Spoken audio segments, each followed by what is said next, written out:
Hi, and welcome to your Introduction to Nuclear Chemistry. So this very short podcast is just going to go through some definitions of what nuclear chemistry is and is not. All right, starting with our very basic definition of what is nuclear chemistry, and it is the study of nuclides, and you're going to see that term a lot. Nuclides are simply the nuclei of atoms, and the nuclear reactions, and again, nuclear reactions are just changes that are happening in that nucleus in which they participate. So when we say nuclear chemistry, we're studying nuclides and their nuclear reactions. So thankfully, we've heard the term isotopes before. And if you remember back from previous chapters, isotopes are atoms that are the same element.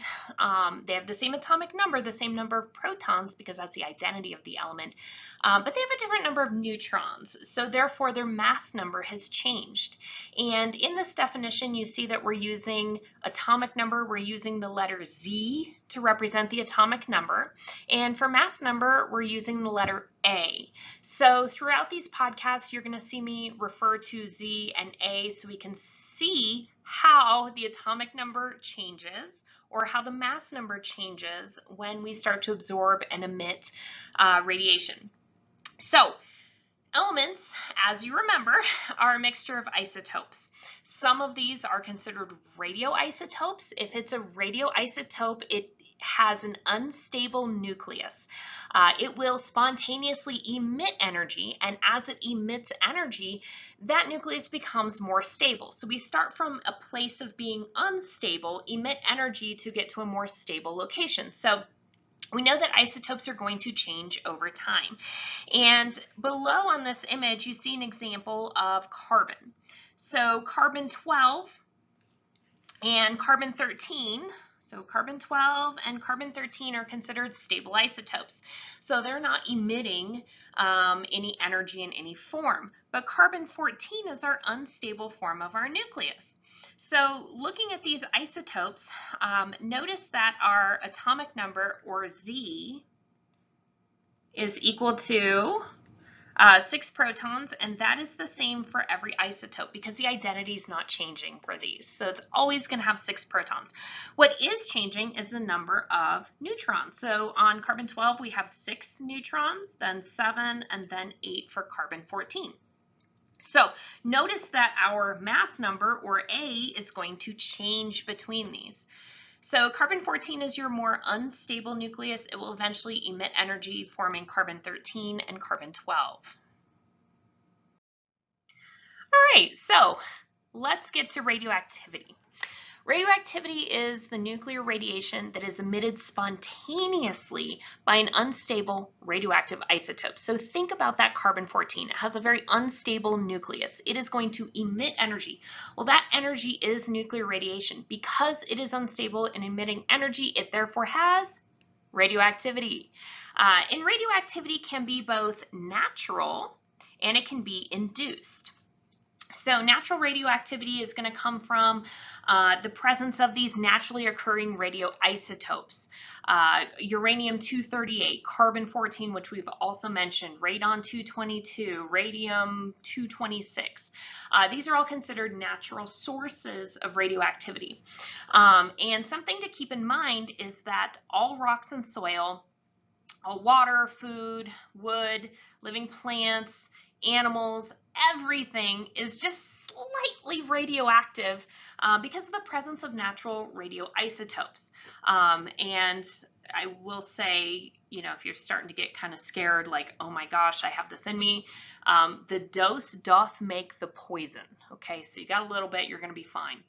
All right, induced radioactivity is where we have a stable nuclide or a stable atom of a nucleus, and it's going to absorb nuclear particles and become transformed into a radionuclide. And so this happens through a nuclear reaction. So we can actually in lab induce radioactivity, and so that's what we're doing. We're just bombarding this. And the image below is showing two of those, both of those situations. So Transmutation is what we're really going to focus on this chapter, and that is the transformation or the change of one element into another as a result of a nuclear reaction. So we're doing something to the nucleus. This can be natural, this can be artificial. The image on your left shows just a decay event. So here we have an unstable nucleus that is emitting particles. It's emitting an alpha particle, and we are left with a daughter nucleus. Notice that the number of protons changes. We've changed the nucleus of this. This is a nuclear reaction. This is transmutation. This is an example of something becoming more stable. Likewise, in lab, we can take a nucleus and we can bombard it with a particle like a neutron, and this is going to cause a reaction and it's going to form new products. So we can artificially induce radioactivity as well. All right, let's talk a little bit more about transmutation. Our atoms can absorb particles or they can emit particles, and this will make the element either more stable or less stable. So it's a nuclear reaction. We're transforming, we're transmutating these atoms. You will see throughout these slides tables that show the symbol. These are the particles that we're going to focus on. If I were to write any part of this slide down besides bullet I would probably write down these particles and their symbols. So we'll be seeing and using these symbols when we do our nuclear reactions. This table you do not need to copy down right now. This is something we're going to dig in deeper with. So we are able to use symbols in our nuclear equations, and either we will bombard a nucleus with that or we will see a nucleus emit that particle. And this is just a nice explanation of what each of them are. So we will have a separate podcast on alpha particles and beta particles and positrons and gamma rays, and we'll go into all of those in more detail. Continuing our talk on transmutation, we have both decay and bombardment. Starting with radioactive decay, this is where we have an unstable radioactive nucleus or nuclide, and it will emit radiation until it gets to a more stable form. So we will go into the following types of decay in this class. There'll be a separate podcast. We'll look at alpha decay, beta decay, positron, as well as gamma emission, and we'll talk a little bit about electron capture. And I like this image because it just shows you what you're losing. In alpha radiation, we're losing 2 protons and 2 neutrons.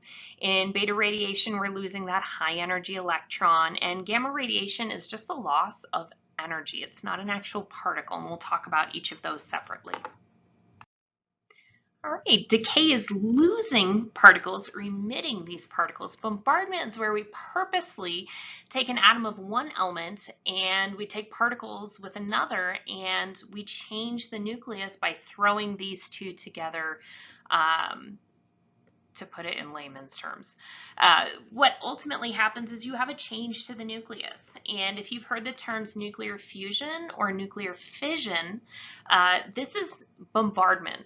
This is a change to that nucleus. And we can bombard with alpha particles or neutrons or deuteriums or small nuclei, or whatever it is we're trying to do. And so looking at this image at the very bottom, you'll notice that we start with a neutron and we bombard a uranium-235 with a neutron.